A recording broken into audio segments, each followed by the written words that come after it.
Saudi আরবের রিয়াদের শিফা থানাধীন মুসা সানাইয়া শিল্প এলাকায় একটি সোফা কারখানায় ভয়াবহ অগ্নিকাণ্ডে অন্তত ১৬ জন বাংলাদেশি রেমিটেন্স যোদ্ধার মর্মান্তিক মৃত্যু হয়েছে। নিহতদের বেশিরভাগের বাড়ি নওগাঁ, নাটোর ও রাজশাহী এলাকায়।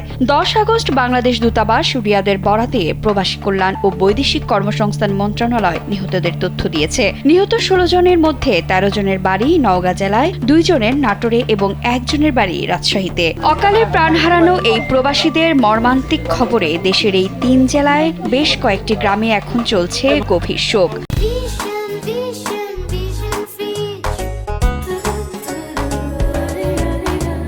পরিবারের মুখে হাসি ফোটাতে সৌদি আরবে পাড়ি জমিয়েছিলেন তারা। রেমিটেন্স যোদ্ধাদের এমন হঠাৎ মৃত্যুতে স্তব্ধ যেন পুরো বাংলাদেশ।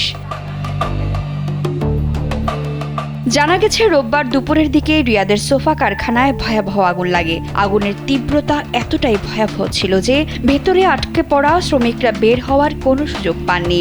ফায়ার সার্ভিসের কর্মীরা ঘটনাস্থল থেকে ১৬ জনের পোড়া মৃতদেহ উদ্ধার করেছেন। মৃতদেহগুলো এমনভাবে ঝলসে গেছে যে প্রাথমিক পর্যায়ে তাদের শনাক্ত করাও উদ্ধার কর্মীদের জন্য কঠিন হয়ে পড়ে। দেশের অর্থনীতিতে গুরুত্বপূর্ণ অবদান রাখা এই শ্রমিকদের মৃত্যুতে গভীর শোক প্রকাশ করেছেন প্রবাসী কল্যাণ ও বৈদেশিক কর্মসংস্থান মন্ত্রী। মন্ত্রণালয়ের পক্ষ থেকে জানানো হয়েছে, সৌদি আরবের স্থানীয় কর্তৃপক্ষের সাথে সার্বক্ষণিক যোগাযোগ রাখা হচ্ছে। দ্রুততম সময়ে নিহত প্রবাসীদের মরদেহ দেশে ফিরিয়ে আনা এবং তাদের পরিবারকে প্রয়োজনীয় ক্ষতিপূরণ ও সব ধরনের সরকারি সহায়তা নিশ্চিত করতে সংশ্লিষ্ট কর্মকর্তাদের নির্দেশ দেওয়া হয়েছে।